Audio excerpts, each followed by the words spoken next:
Shalom Bapak Ibu Saudara yang dalam Tuhan Yesus. Selamat datang di YouTube channel GBI Grand Depok City. Sebelum kita mulai beribadah, mari kita dengarkan beberapa informasi gereja sepanjang minggu ini. Ibadah Raya online masih diperpanjang sampai akhir bulan September 2020 dan dapat diakses melalui YouTube channel Lighthouse GBI GDC.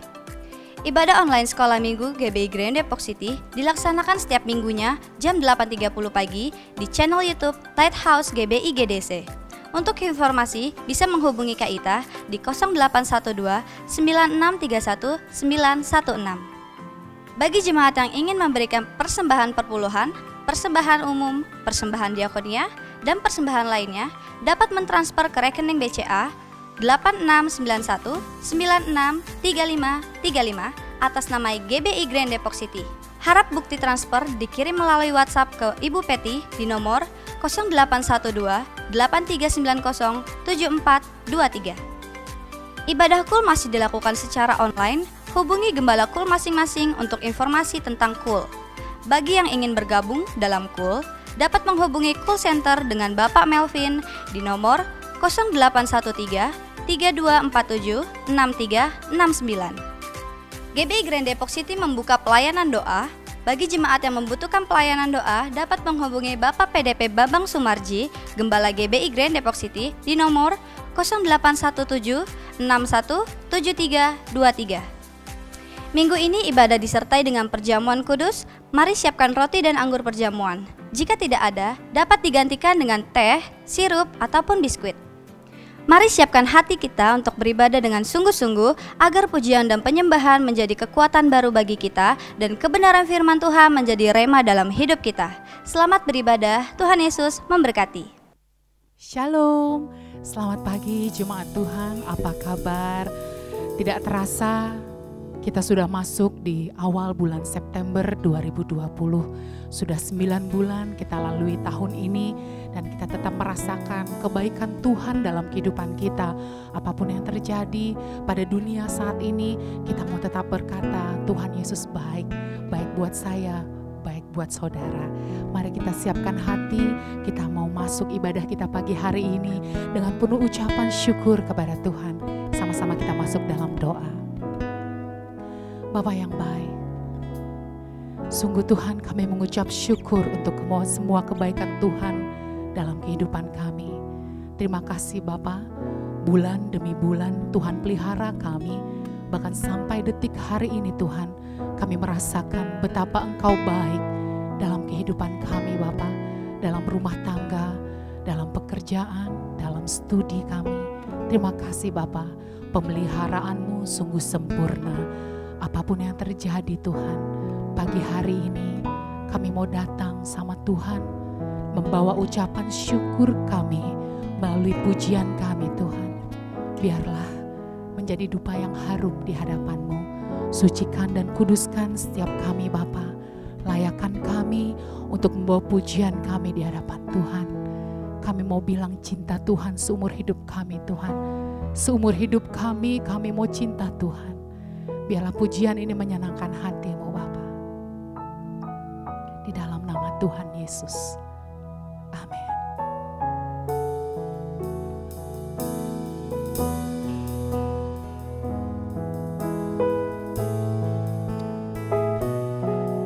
Mari kita sama-sama angkat pujiannya di hadapan Tuhan. Sebagai doa kita di hadapan Dia. Terima kasih Bapa. Ya Tuhanku,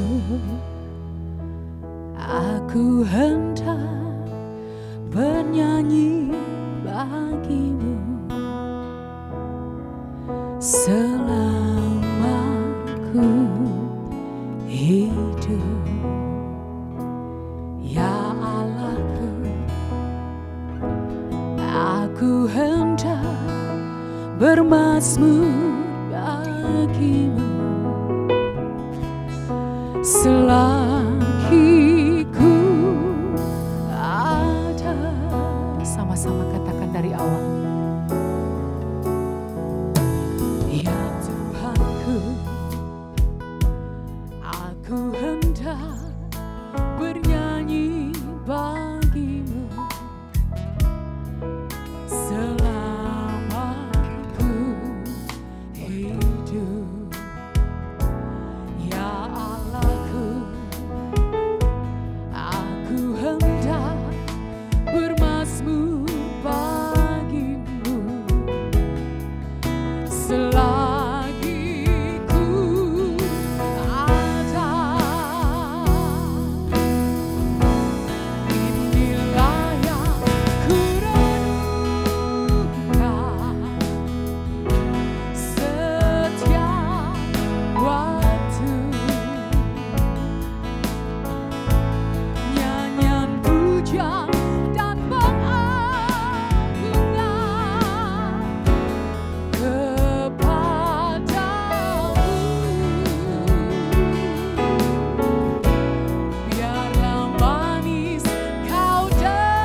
Aku hendak bernyanyi bagimu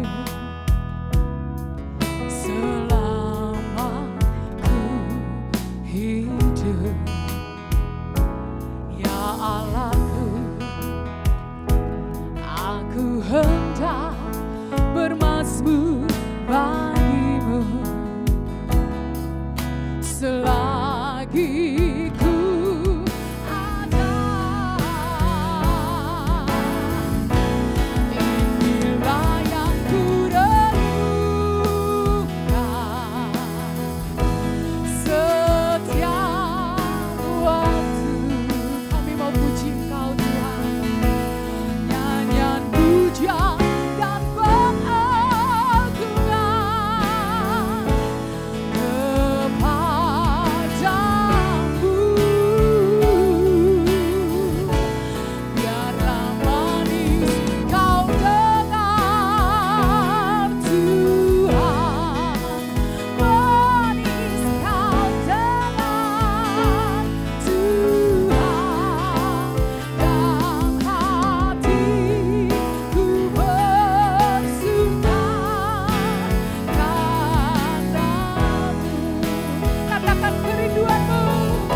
pemeliharaan Tuhan.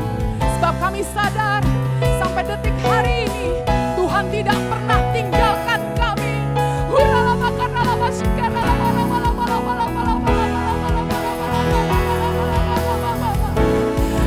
Inilah yang ku renungkan setiap waktu. Nyanyian pujian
sungguh baik. Naikkan ucapan syukurmu di hadapannya.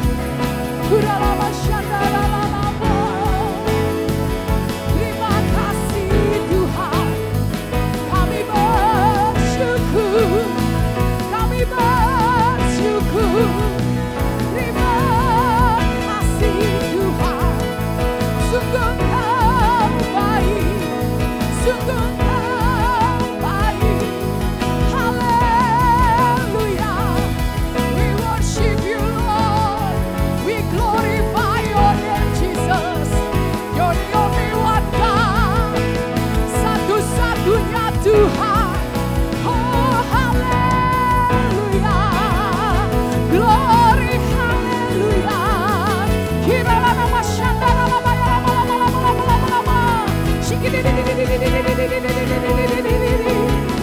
Terima kasih Tuhan, kami bawa hidup kami di hadapan-Mu. Kami mau bersujud di hadapan Tuhan, di dalam altar-Mu Tuhan. Kami bawa hidup kami. Sujud di altar-Nya, ku bawa hidupku, ku terima anugerah-Nya. Dia ampuniku dan bebaskanku. Dia ubah hidupku, baharui hatiku. Sesuatu terjadi saat datang di altar-Nya. Kami sujud di hadapan-Mu Tuhan, sujud di altar-Nya. Ku bawa hidupku, ku terima anugerah-Nya. Dia ampuniku dan bebaskanku. Dia ubah hidupku, baharui hatiku. Sesuatu terjadi saat datang di altar-Nya. Bawa hatimu di hadapan-Nya, sujud di altar-Nya. Ku bawa hidupku, ku terima anugerah-Nya. Dia bebaskanku dan ampuniku. Dia ubah hidupku, baharui hatiku. Sesuatu terjadi saat datang di altar-Nya. Dengan iman katakan, sesuatu terjadi. Lebih lagi katakan, sesuatu terjadi. Kesembuhan terjadi, kesembuhan terjadi saat datang di altar-Nya.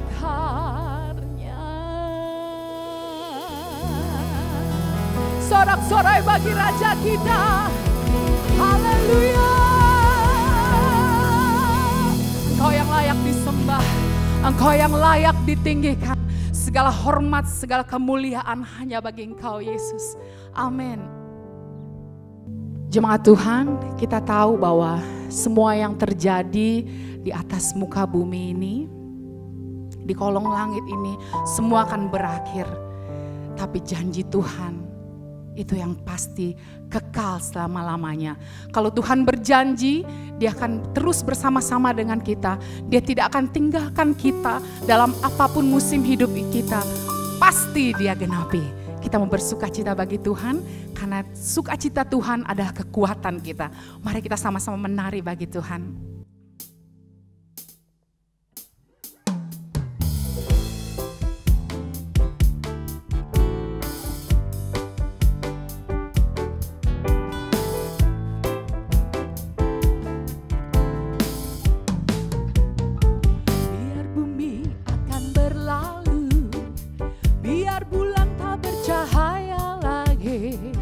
Biar langit akan bergoncang, matahari tak bersinar lagi, tetapi Tuhan Yesusku tak pernah ingkar janji. Semua yang difirmankannya pasti akan digenapi. Biar bumi akan berlalu, biar bulan tak bercahaya lagi, biar langit akan bergoncang, matahari tak bersinar lagi, tetapi Tuhan Yesusku tak pernah ingkar janji. Semua yang difirmankannya pasti akan digenapi.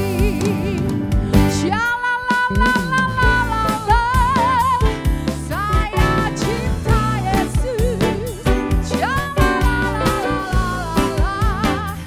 Yesus cinta saya. Dari awal yuk angkat pujian ini.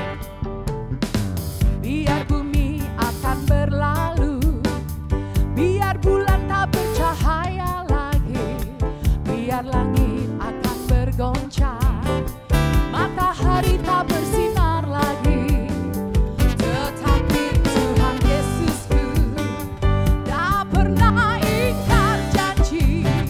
Semua yang difirmankannya pasti akan digenapi.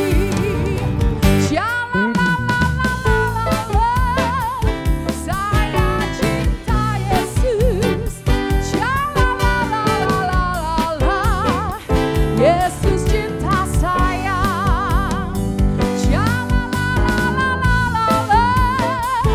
Saya cinta Yesus. Yesus cinta saya. Yang setiap hari makin cinta sama Tuhan Yesus, yang setiap hari makin sayang sama Tuhan Yesus.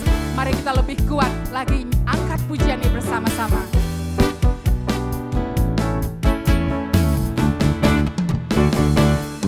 Ku jatuh cinta padanya, tambah dan dalamnya, tambah dan dalam lagi.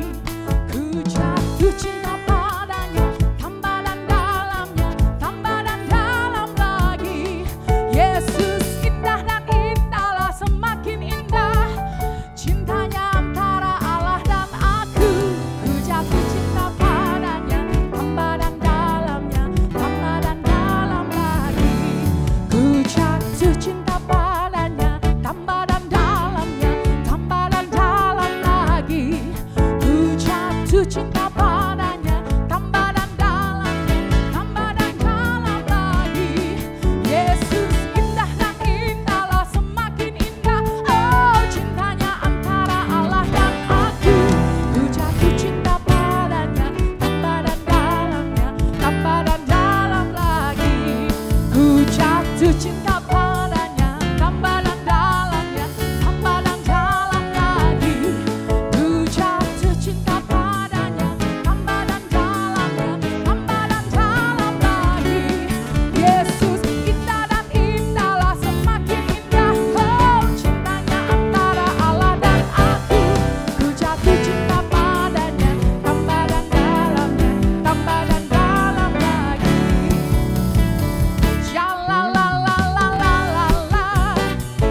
Saya cinta Yesus. Yesus cinta saya. Lagi. Saya cinta Yesus.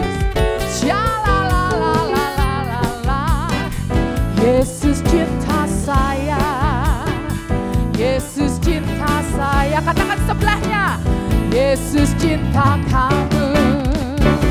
Haleluya. Glory haleluya. Beli sorak-sorak bagi Allah kita. Bersama-sama kita akan nyatakan apa yang dimaksud dengan Pentakosta yang ketiga. 1. Pentakosta ketiga adalah pencurahan Roh Kudus yang dahsyat di zaman now melebihi yang terjadi di Azusa Street. 2.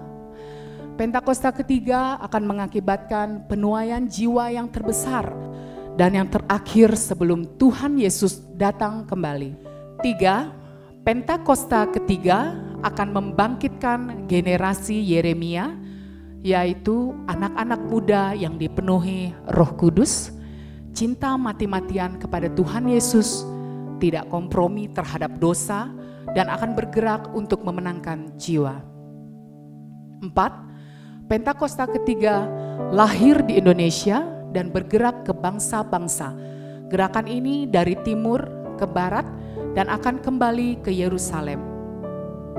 5. Pentakosta ketiga akan memberikan kuasa untuk menyelesaikan amanat agung dan setelah itu Tuhan Yesus datang kembali. Mari jemaat Tuhan, suami istri, orang tua dan anak yang ada di rumah-rumah, pada pagi hari ini mari kita sepakat bersyafaat buat bangsa kota kita. Oh syikiralaba yaralaba yaralaba. Terima kasih Tuhan, terima kasih Allah Roh Kudus buat hadirat-Mu yang memuaskan kami, buat hadirat-Mu yang menjadikan damai atas setiap umat-Mu pada pagi hari ini. Oh syikiralaba yaralaba, terima kasih Tuhan, kami sepakat di dalam nama Tuhan Yesus berdoa untuk bangsa kami, bangsa Indonesia.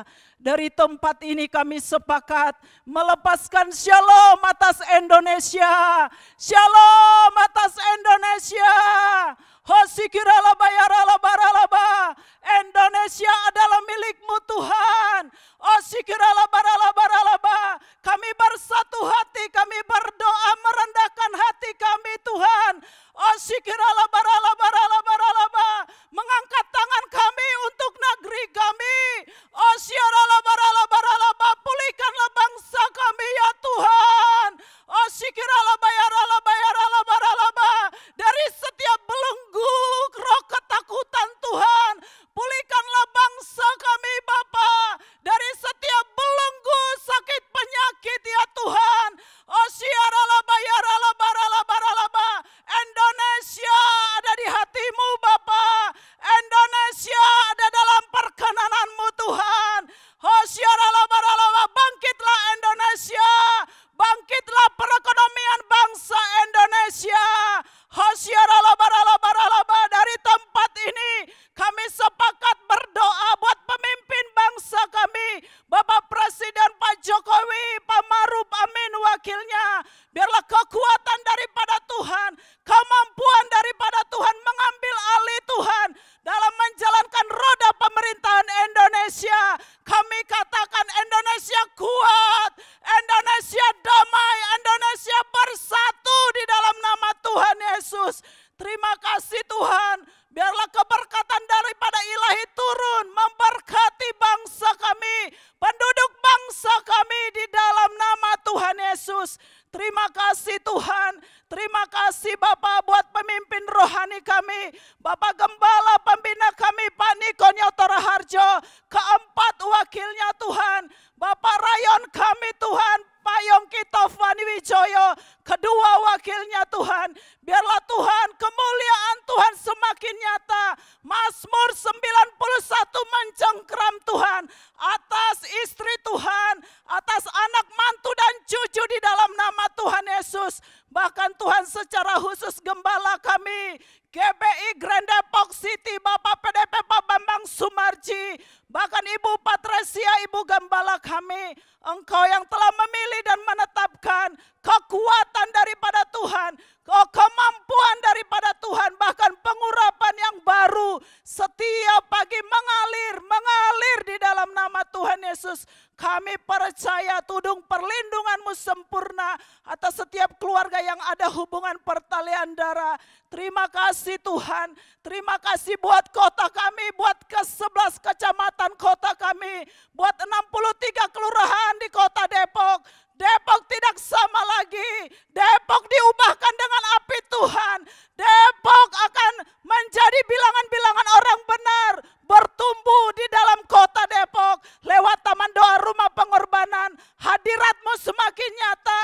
Lewat TDRP ini Bapa, oh Tuhan, bangkitlah pasukan-pasukan Tuhan yang militan, generasi Yeremia yang cinta mati-matian akan Tuhan.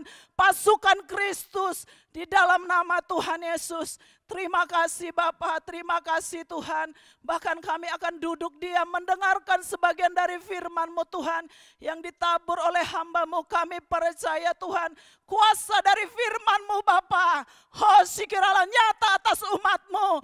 Kami sepakat di dalam nama Tuhan Yesus. Umat-Mu yang sakit Tuhan sembuhkan, yang berbeban berat Tuhan berikan kelegaan.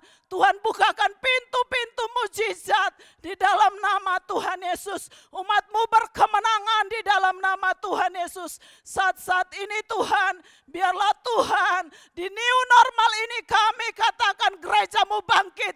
Api doa turun, api doa turun.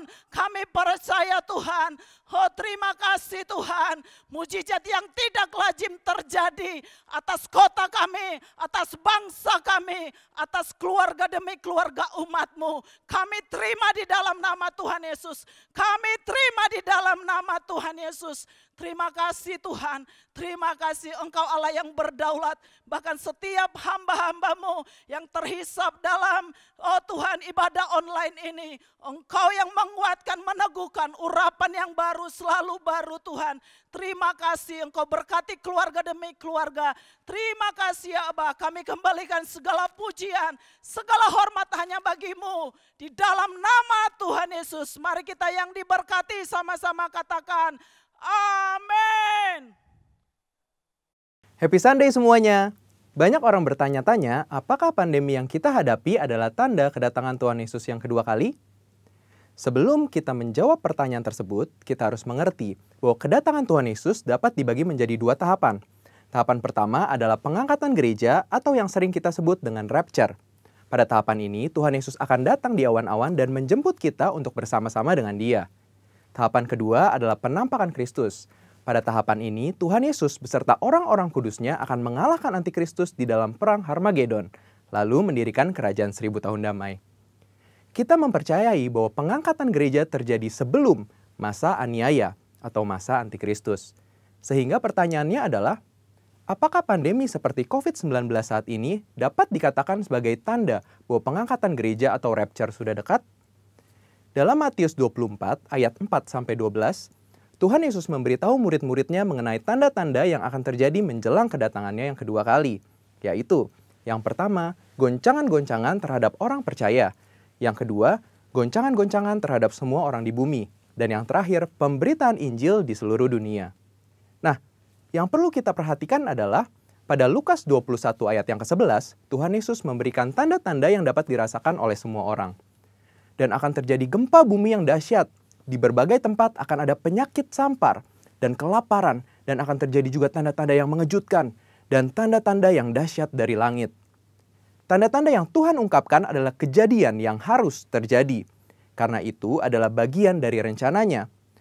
Dan tanda-tanda ini akan terjadi berulang-ulang di dalam sejarah manusia sebelum kedatangan Tuhan Yesus. Kita telah melihat banyak goncangan terjadi terhadap orang percaya. Banyak orang Kristen dianiaya karena percaya kepada Tuhan Yesus. Goncangan-goncangan juga terjadi kepada semua orang di bumi, seperti bencana alam, krisis ekonomi, bahkan merebaknya sakit penyakit. Efek dari goncangan-goncangan ini adalah meluasnya pemberitaan Injil, karena orang semakin mencari Tuhan di tengah penderitaan. Dan goncangan juga mendorong kita untuk segera melakukan apa yang Tuhan perintahkan, khususnya amanat agung. Dari pengertian ini, dapat kita simpulkan bahwa pandemi dapat dikatakan sebagai bagian dari tanda-tanda kedatangan Tuhan Yesus yang kedua kali. Saudara, yang perlu diingat adalah kita tidak dapat mengatakan bahwa setelah pandemi ini Tuhan Yesus pasti akan langsung datang. Tetapi kita juga tidak bisa berkata bahwa sesudah pandemi ini Tuhan Yesus pasti tidak akan datang. Karena Tuhan Yesus jelas mengajar bahwa orang percaya tidak dapat menghitung atau menduga kapan waktu kedatangannya. Tidak ada yang tahu. Tetapi kita diminta untuk mempersiapkan diri menyambut kedatangannya. Mengenai kedatangan Tuhan Yesus yang kedua kali yang sudah amat dekat juga sudah disampaikan Roh Kudus sejak 2009 kepada Pastor Niko Nyotora Harjo. Roh Kudus menunjukkan dalam Yoel 2 ayat 28-32 bahwa akan terjadi pencurahan Roh Kudus juga goncangan-goncangan yang luar biasa.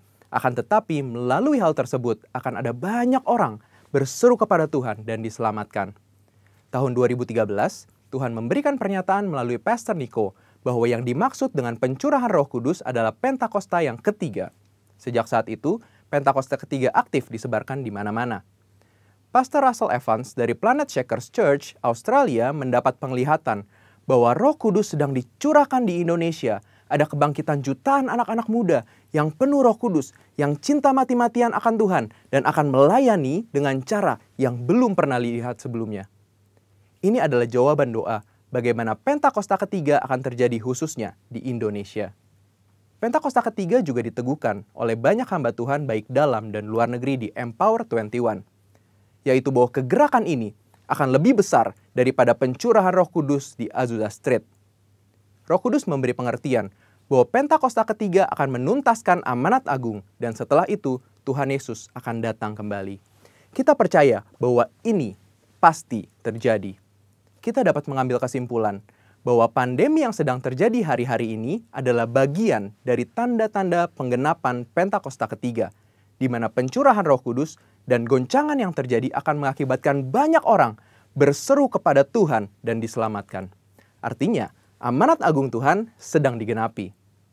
So, setelah kita mengetahui hal tersebut, apakah yang harus kita lakukan untuk menyambut kedatangannya? Ada 4 hal, yaitu yang pertama, hidup berjaga-jaga, artinya hidup kudus di hadapan Tuhan dan di hadapan manusia. Yang kedua, hidup siap sedia, artinya siap menyambut kedatangan Tuhan Yesus kapan saja. Yang ketiga, hidup setia, melakukan perintah Tuhan, artinya melakukan amanat agung Tuhan Yesus dengan Pentakosta yang ketiga. Dan yang terakhir, hidup intim dengan Tuhan, artinya banyak membaca, merenungkan, melakukan firman Tuhan, banyak memuji, menyembah Tuhan, dan banyak berdoa berbahasa roh. Saudara, walaupun pandemi COVID-19 mempunyai dampak negatif bagi dunia, tetapi jangan lupa, bagi kita yang percaya kepada Tuhan Yesus, pandemi ini adalah bagian dari tanda-tanda kedatangan Tuhan Yesus untuk menjemput kita, gerejanya. Mari persiapkan diri kita dan senantiasa menanti-nantikan kedatangannya. Haleluya! Tuhan Yesus memberkati. Jemaat Tuhan yang terkasih, bersama-sama kita siapkan hati kita untuk masuk dalam firman Tuhan. Biarlah firman Tuhan yang ditabur, tertanam dan berbuah dalam hidup kita 30, 60, bahkan 100 kali lipat, dan yang terutama berbuah manis bagi sekeliling kita. Mari kita siapkan hati kita, kita bawa pujian yang terbaik di hadapan Tuhan. Oh, sandara lama ya Rabb. Terima kasih Tuhan Yesus. Terima kasih Tuhan Yesus buat kasih setia Tuhan.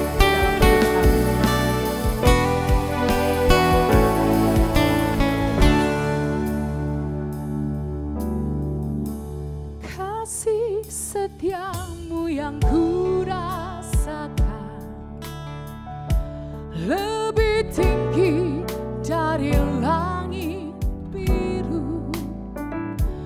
Kebaikanmu yang telah kau nyatakan lebih dalam dari lautan. Berkat-Mu yang telah ku terima sempat membuatku terpesona. Apa yang tak pernah ku pikirkan, itu yang kau sediakan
itu yang kau sediakan bagiku. Siapakah ku ini Tuhan, jadi biji matamu. Dengan apakah ku balas Tuhan selain puji dan sembah Kau. Siapakah ku ini Tuhan, jadi biji matamu. Dengan apakah ku balas Tuhan selain puji dan sembah Kau. Siapakah ku ini Tuhan, jadi biji matamu. Dengan apakah ku balas Tuhan selain puji dan sembah Kau. Selain puji dan sembah Kau. Selain puji dan sembah Kau. Haleluya. Bapa, di dalam nama Tuhan Yesus, kami sudah memuji, menyembah, meninggikan nama-Mu. Tiba saatnya kini kami akan duduk diam di bawah kaki salib-Mu untuk mendengarkan pesan-pesan-Mu melalui firman kebenaran-Mu Tuhan. Kami undang Kau hadir di tengah-tengah kami, bahkan Kau yang memimpin sendiri ibadah raya online pada hari ini. Berkati kami semua, urapi kami semua Tuhan, terutama hamba-Mu yang akan menyampaikan firman kebenaran-Mu.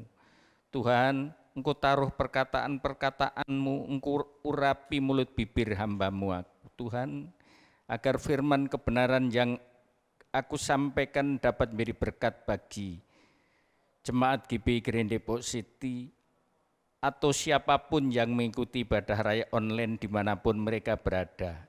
Terima kasih Bapa, terima kasih firman kebenaran-Mu adalah tuntunan hidup kami. Terima kasih dalam nama Tuhan Yesus. Haleluya. Amin.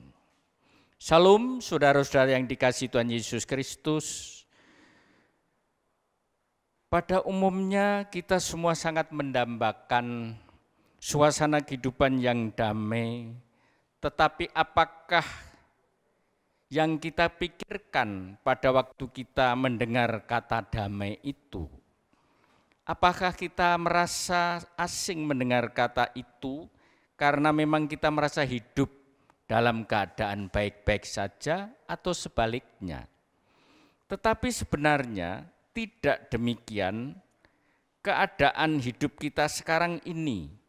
Kita masih banyak mengalami keadaan yang tidak baik seperti yang kita alami sekarang ini, yaitu pandemi COVID-19 dan resesi ekonomi.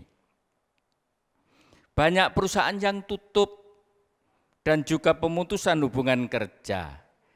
Jadi damai itu bukan hanya omongan saja, damai itu juga dalam pikiran kita, perasaan kita. Semua itu menunjukkan bahwa damai itu menguasai hati, pikiran, dan kehidupan kita. Contohnya bangsa Israel selama 70 tahun dibuang ke Babel. Di penjara sebagai budak, mereka kehilangan rasa damai. Bagi mereka, damai adalah lepas dan bebas dari jajahan dan perbudakan. Sesuai nubuatan Nabi Yesaya, bahwa keselamatan Israel bukan hanya kepulangan dan pembebasan dari status budak bangsa lain, tetapi mereka akan dipelihara dan dicukupi, dan mereka akan mendapatkan apa yang mereka perjuangkan umur panjang dan akan hidup menikmati hasil kerja mereka. Bila kita bandingkan dengan keadaan orang sekarang, apakah mereka sudah puas dengan hidupnya? Saya kira belum. Bila kita perhatikan, hidup damai masih susah terjadi. Karena yang kaya ingin lebih kaya lagi, meskipun diperoleh dengan cara menghalalkan segala cara. Padahal mereka lupa bahwa dengan harta yang berlimpah, mereka tidak akan bisa terbebas dari masalah dan tidak akan mendapatkan berkat, apalagi kebahagiaan, rukun dan damai. Hati dan hidup kita akan damai hanya apabila kita dekat dengan Tuhan, mengalaskan hidup kita kepada firman Tuhan, dan percaya dengan apa yang akan Tuhan kerjakan bagi kita. Kita harus berusaha untuk terwujudnya hidup kita penuh dengan suasana damai. Amin, Bapak Ibu Saudara. Judul khotbah saya hari ini, damai itu indah. Kita manusia diciptakan sebagai makhluk sosial. Oleh karena itu, maka kita mempunyai teman yang beraneka ragam macam karakternya. Ada yang baik, ada yang tidak baik, ada yang culas, ada yang kejam, ada yang egois, ada yang punya banyak masalah, ada yang pandai, ada yang bodoh, ada yang kaya, ada yang miskin, pokoknya banyak macamnya. Dan itu semua mau tidak mau harus kita hadapi dan kita berada bersama mereka, tidak bisa kita hindari. Kadang-kadang kita bertanya dalam hati kita, mengapa di dalam masyarakat itu terdiri dari orang-orang yang bermacam-macam karakternya? Saudara-saudara, itu sebenarnya wajar saja. Kalau kita melihat kepada keluarga-keluarga, bahwa di dalam satu keluarga, satu bapak dan satu ibu, anaknya berbeda-beda karakternya, apalagi yang tidak terdiri dari satu bapak dan satu ibu, sudah pasti akan macam-macam karakternya. Itu yang disebut sebagai kebesaran, kedahsyatan, dan kemahakuasaan Tuhan. Atas dasar itu, hendaknya kita menyadari bahwa masyarakat kita terdiri dari orang yang bermacam-macam karakter, seperti yang saya sampaikan tadi, mau tidak mau kita akan bertemu dan bergaul bersama mereka. Kita percaya pasti itu ada maksud Tuhan, antara lain melalui mereka karakter kita akan dibentuk seperti yang terdapat di dalam firman Tuhan, besi menajamkan besi, orang menajamkan sesamanya. Dengan demikian akan bisa tercipta suasana kehidupan yang damai dan indah. Karena memang suasana hidup damai itu menjadi impian. Oleh karena itu hendaknya kita bisa menjadi contoh dalam menjalani kehidupan dengan rukun bersatu, dimulai dari keluarga kita, persekutuan doa, kul, gereja, sehingga tercipta suasana hidup yang damai di tengah-tengah masyarakat, karena memang damai itu indah, yang menjadi impian semua orang. Saudara-saudara, mari kita buka Alkitab kita. Yang pertama, Roma 12 ayat 18. Sedapat-dapatnya kalau hal itu bergantung padamu, hiduplah dalam perdamaian dengan semua orang. Yang kedua, Yohanes 14 ayat 27. Damai sejahteraku tinggalkan bagimu, damai sejahteraku kuberikan kepadamu, dan apa yang kuberikan tidak seperti yang diberikan oleh dunia kepadamu. Janganlah gelisah dan gentar hatimu. Saudara-saudara, bahwa damai itu indah dapat terjadi di dalam keluarga, persahabatan, lingkungan kerja, lingkungan jemaat, hidup bermasyarakat, hubungan antar umat yang berbeda agama atau keyakinan. Maka hendaknya kita bisa berkontribusi dalam mewujudkan hidup damai itu indah. Sedangkan caranya kita mulai dari diri kita, yaitu dengan membuang sifat iri hati, dengki, dendam, suka menyerang, berseteru, egois, merasa sok paling tahu, merasa paling pintar, merasa paling benar, dan paling hebat. Kita harus sadar bahwa dengan sifat karakter yang seperti disebutkan itu akan membuat diri kita diperbudak oleh dosa. Dari firman Tuhan Yakobus 3 ayat 14-18 dinyatakan, jika kamu menaruh perasaan iri hati dan kamu mementingkan diri sendiri, janganlah kamu memegahkan diri dan janganlah berdusta melawan kebenaran. Itu bukanlah hikmat yang dari atas, tetapi dari dunia, dari nafsu manusia, dari setan-setan. Sebab di mana ada iri hati dan mementingkan diri sendiri, di situ ada kekacauan dan segala macam perbuatan jahat. Tetapi hikmat yang dari atas adalah pertama-tama murni, selanjutnya pendamai, peramah, penurut, penuh belas kasihan dan buah-buah yang baik, tidak memihak dan tidak munafik. Dan buah yang terdiri dari kebenaran ditaburkan dalam damai untuk mereka yang mengadakan damai.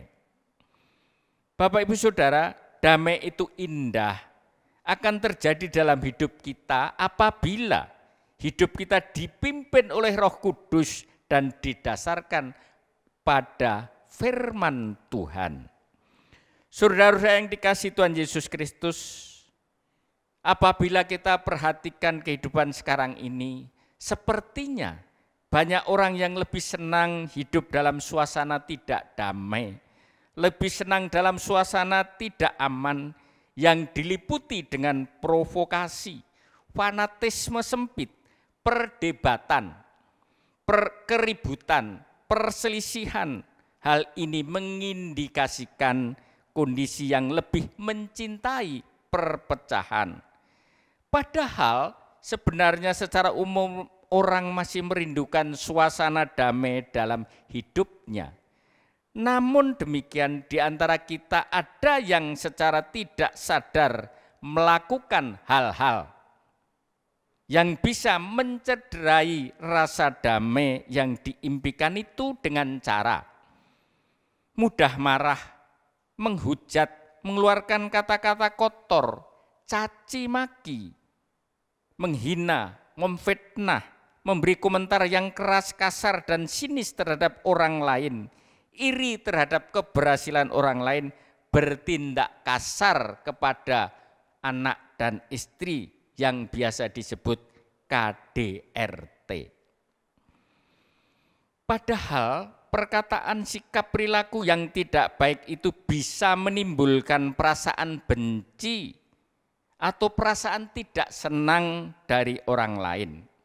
Oleh karena itu mereka harus segera sadar bahwa kalau sifat demikian itu dipertahankan terus oleh kebanyakan orang, impian untuk bisa hidup dalam suasana damai, penuh kasih, tidak bisa terwujud atau sulit terwujud.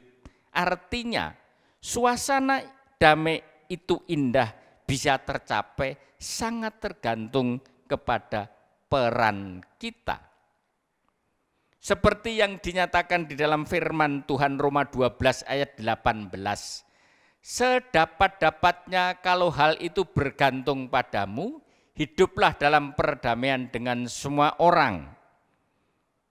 Firman ini mengajarkan kepada kita bahwa kita harus berusaha hidup dengan berdamai, dan perdamaian itu dengan semua orang, tidak pilih-pilih dan tidak membeda-bedakan. Artinya kita hidup damai bukan hanya berdamai dengan saudara seiman, orang yang sulit bergaul, orang yang tidak senang kepada kita, orang yang membenci kita. Berarti kita tidak boleh membeda-bedakan orang. Karena apabila kita hanya berdamai dengan orang yang baik kepada kita saja, itu mudah dan sudah biasa. Tetapi kita harus bisa hidup berdamai dengan orang yang membenci kita. Dan itu harus kita usahakan dan kita lakukan. Karena dengan demikian kita tidak memberikan kesempatan atau peluang berkembangnya karakter atau sifat dari orang-orang yang pemarah, pemabuk, pendendam, iri hati. Karena sifat itu sangat bertentangan dengan ajaran kasih dari Tuhan Yesus Kristus yang terdapat di dalam 1 Korintus 13 ayat 7.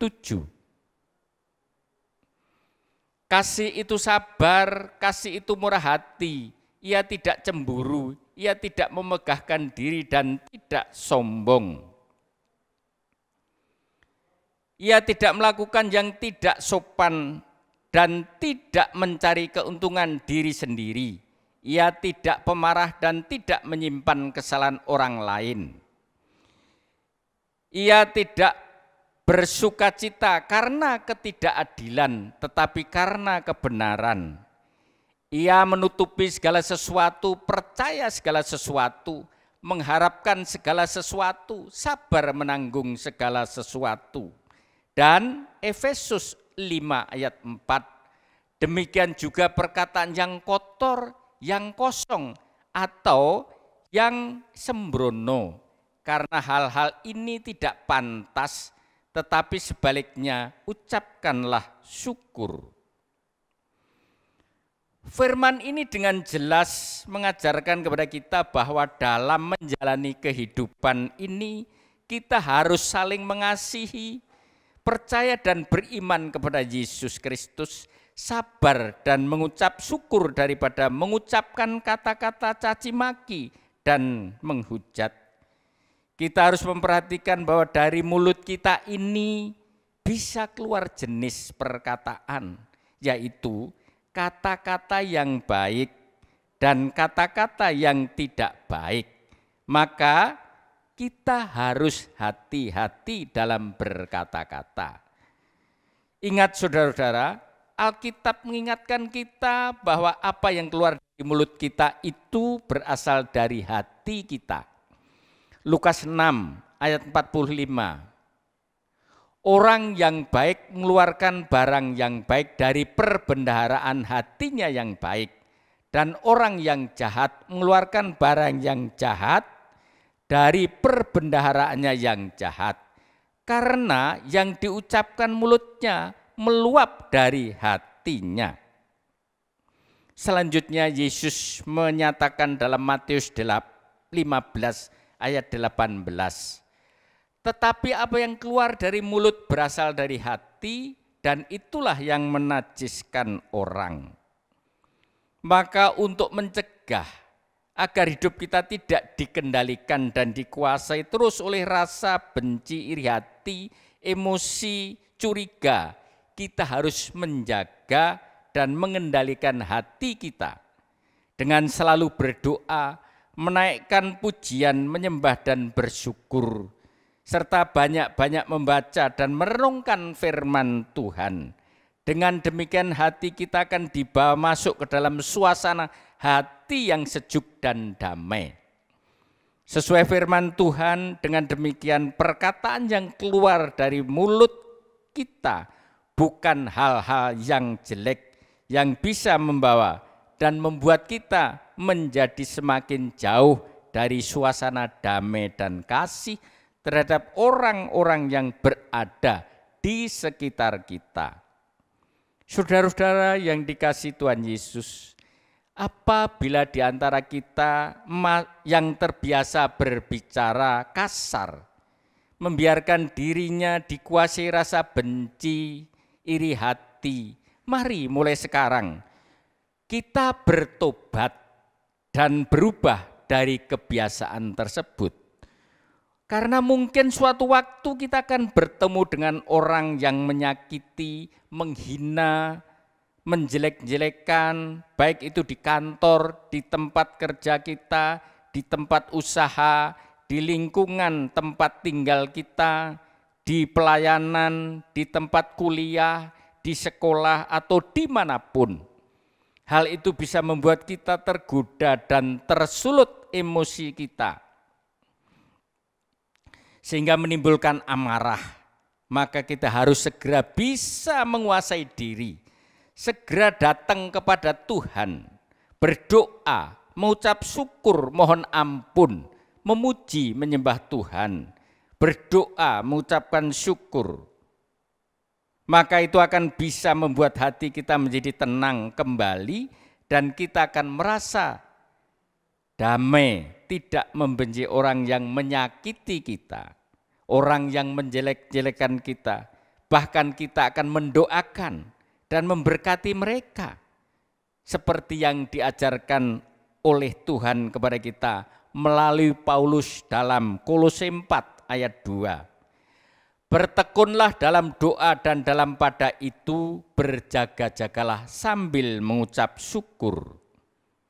Mari saudara-saudara, dalam situasi apapun kita rajin dan tekun mengucap syukur agar kita dapat mewujudkan rasa damai dalam menghadapi orang-orang yang bagaimanapun karakternya, sehingga dunia di mana kita tinggal menjadi tempat tinggal yang nyaman, aman, tentram, damai, dan indah. Saudara-saudara, khotbah saya akan saya akhiri dengan sebuah cerita. Ada seorang yang bernama Nabal. Ia sangat kaya, mempunyai 3.000 ekor domba dan 1.000 ekor kambing. Istrinya bernama Abigail. Nabal adalah laki-laki yang sombong, kasar dan jahat sifatnya. Tetapi istrinya, Abigail, adalah seorang perempuan yang cantik dan bijak. Saat itu Nabal sedang berada di Karmel menunggui pengguntingan bulu domba-dombanya. Berita keberadaan Nabal tersebut didengar oleh Daud, yang pada waktu itu sedang berada di padang gurun bersama dengan 600 orangnya yang menghindar dari kejaran Raja Saul. Mereka sedang mengalami kesulitan makanan. Selama mereka berada di padang gurun itu, mereka berdekatan dengan orang-orangnya Nabal yang sedang menggembalakan domba-domba dan kambingnya.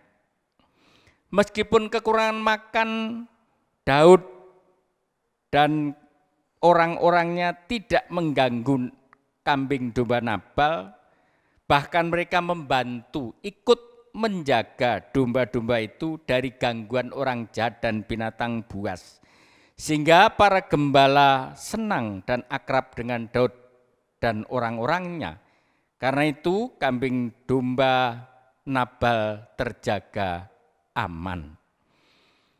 Karena Daud dan pasukannya merasa sudah membantu menjaga kambing domba Nabal, dan karena waktu itu mereka sedang mengalami kesulitan bahan makanan, maka Daud menyuruh 10 orangnya untuk datang kepada Nabal, memberikan salam dan untuk memperoleh bantuan.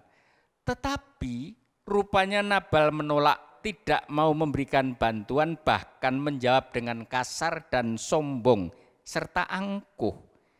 Dia tidak mengenal siapa itu Daud anak Isai. Padahal ia juga sudah diberitahu oleh orang-orangnya tentang siapa dan bagaimana Daud dengan pasukannya yang berada dekat dengan mereka. Mereka tidak mengganggu domba-domba mereka, malahan mereka membantu menjaganya. Karena Nabal merasa kaya, dia sombong angkuh tidak mau tahu dengan orang lain. Maka laporan dari pegawainya tentang kebaikan Daud dan pasukannya yang telah membantu menjaga kambing dombanya itu tidak diperhatikan dan dianggap sepele, tidak diacuhkan. Selanjutnya orang-orang Daud kembali dan menyampaikan laporan tentang jawaban Nabal kepada Daud. Mendengar laporan itu, Daud sangat marah dan memimpin 400 orangnya berangkat ke tempat Nabal untuk menghabisi Nabal dan semua orang laki-laki yang ada bersama Nabal. Saudara-saudara yang dikasihi Tuhan Yesus, rencana Daud ini rupanya didengar oleh Abigail, istri Nabal. Maka perempuan bijak ini tanpa sepengetahuan suaminya segera bertindak, mengambil bantuan makanan dengan segera untuk diberikan kepada Daud dan pasukannya. Lalu ia segera berangkat menemui Daud yang ia tahu akan menyerang keluarganya. Setelah bertemu dengan Daud, segera ia merendahkan diri, sujud di kaki Daud, minta ampun atas perbuatan Nabal suaminya dengan menyampaikan beberapa alasan, dan alasan itu dapat diterima oleh Daud sehingga Daud tidak jadi bertindak menumpahkan darah dalam mencari keadilan. Kemudian Daud berdoa, memuji, menyembah, mengucapkan syukur kepada Tuhan yang telah memakai Abigail untuk mencegah dia melakukan tindakan hutang darah dan bertindak sendiri untuk mencari keadilan. Melalui cerita ini kita dapat belajar dari langkah bijak dari Abigail, seorang wanita yang luar biasa. Dengan mengambil langkah yang berani menemui Daud dengan memberikan alasan yang bisa diterima oleh Daud sehingga dapat meredam amarah Daud. Akhirnya Daud tidak jadi melakukan perbuatan hutang darah, bahkan Abigail menjadikan segala sesuatu baik, termasuk hati Daud menjadi damai. Saudara-saudara, dan ternyata memang damai itu indah. Amin. Tuhan Yesus memberkati.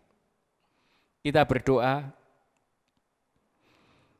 Bapa, di dalam nama Tuhan Yesus, terima kasih firman-Mu yang telah mengingatkan kami bahwa kami harus hidup berdamai. Berdamai dengan semua orang, tidak pilih-pilih, tidak membeda-bedakan. Seperti pengajaran-Mu, kami harus sabar mengasihi sesama, hidup dalam pimpinan Roh Kudus-Mu, dan senantiasa mengalaskan hidup kami ke dalam kebenaran firman-Mu, agar kami hidup diliputi suasana damai, karena memang damai itu indah. Di dalam nama Tuhan Yesus, amin. Bapak Ibu Saudara, sekarang kita akan masuk dalam perjamuan kudus karena ini minggu pertama. Kita siapkan roti dan anggur kita berdoa. Saudara-saudara, sebagai hamba Tuhan saya mengingatkan firman Tuhan yang mengatakan, jadi barang siapa dengan cara yang tidak layak makan roti atau minum cawan Tuhan, ia berdosa terhadap tubuh dan darah Tuhan. Karena itu, hendaklah tiap-tiap orang menguji dirinya sendiri, dan baru sesudah itu ia makan dan minum dari cawan itu. Mari kita periksa diri kita masing-masing dan minta pengampunan Tuhan jika ada hal yang tidak berkenan di hadapan Tuhan. Saudara-saudara, kita berdoa, mohon ampun kepada Tuhan, menyilahkan Roh Kudus untuk memeriksa hati dan pikiran kita, agar kita layak untuk masuk dalam perjamuan kudus. Jangan diam saudara, kita berdoa. Terima kasih Tuhan, Engkau sudah mengampuni dan menyucikan kami. Kami siap untuk mengambil bagian dalam perjamuan kudus saat ini. Dalam nama Tuhan Yesus, amin. Sebab apa yang telah kuteruskan kepadamu, telah aku terima dari Tuhan, yaitu bahwa Tuhan Yesus pada malam waktu ia diserahkan mengambil roti. Mari kita angkat roti kita Dan sesudah itu ia mengucap syukur atasnya. Ia memecah-mecahkannya dan berkata, inilah tubuhku yang diserahkan bagi kamu, perbuatlah ini menjadi peringatan akan aku. Bukankah roti yang atasnya kita mengucap syukur adalah persekutuan dengan tubuh Kristus? Mari kita makan dalam nama Tuhan Yesus. Demikian juga ia mengambil cawan sesudah makan. Mari kita angkat cawan kita. Cawan ini adalah perjanjian baru yang dimeteraikan oleh darahku. Perbuatlah ini setiap kali kamu meminumnya menjadi peringatan akan aku. Sebab setiap kali kamu makan roti dan minum cawan ini, kamu memberitakan kematian Tuhan sampai ia datang. Bukankah cawan yang atasnya kita mengucap syukur adalah persekutuan dengan darah Yesus? Mari kita minum dalam nama Tuhan Yesus.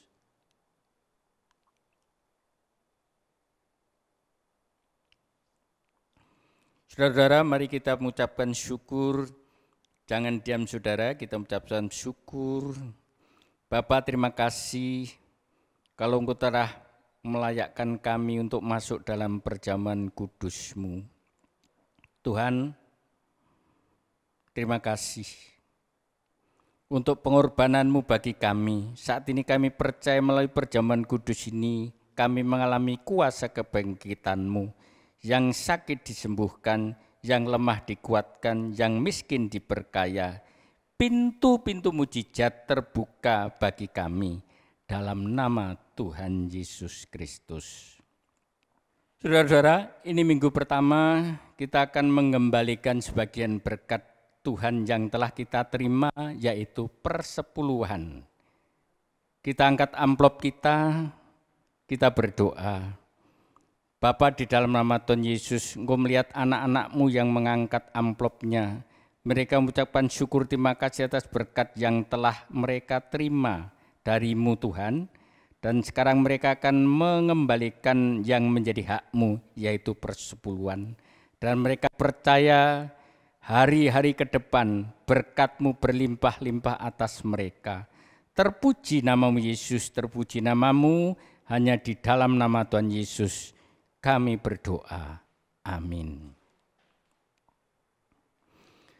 Saudara-saudara, kita akan mengakhiri ibadah kita. Oleh karena itu, mari kita siapkan hati kita untuk menerima berkat Tuhan.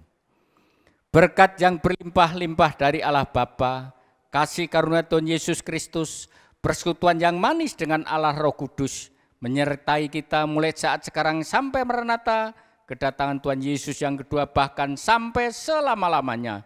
Kita semua yang sudah menerima berkat, bersama-sama kita katakan, amin.